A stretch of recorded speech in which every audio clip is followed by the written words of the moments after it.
David, en allant là-bas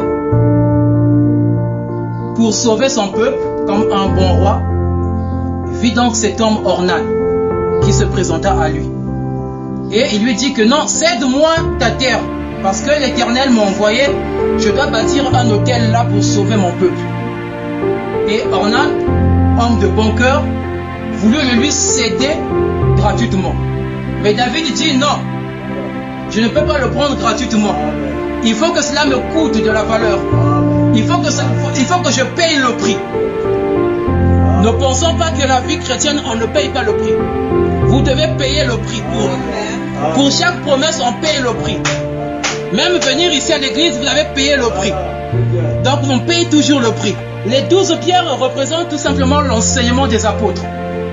Toute église où l'autel n'est pas élevé, toute église où il n'y a pas l'enseignement des 12 apôtres, en ce moment-là, cette église n'est pas une église où Dieu règne. Les gens peuvent tomber, rouler et se réjouir. Mais si l'enseignement n'est pas apostolique, en ce moment-là, Dieu n'y est pas. Vous faites simplement séduire par tout ce qui se passe. On a dit que cela était payé par 50 cycles d'argent. Or, 50, c'est le jubilé. Amen. Et l'argent a toujours été lié au rachat.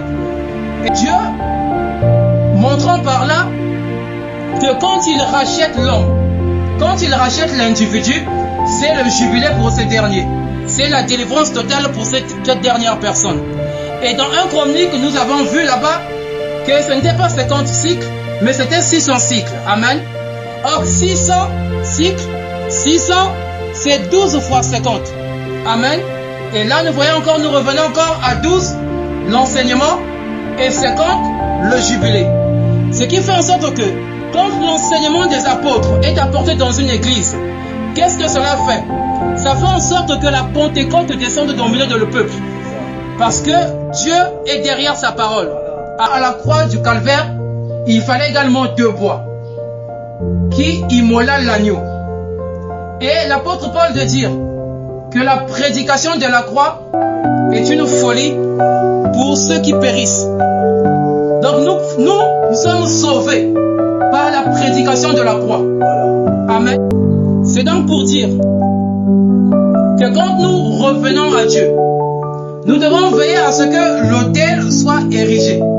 Nous devons veiller à ce que nos pensées soient sur Christ. Nous devons veiller à ce que le feu de Saint-Esprit soit en nous. Et quand cela est en nous, en ce moment-là, la peste, tous les malheurs, tous les problèmes qui nous accablent vont s'arrêter. N'oubliez pas que nous avons lu que cela s'arrêta à l'ère d'Arevna ou d'Ornan. C'est juste là.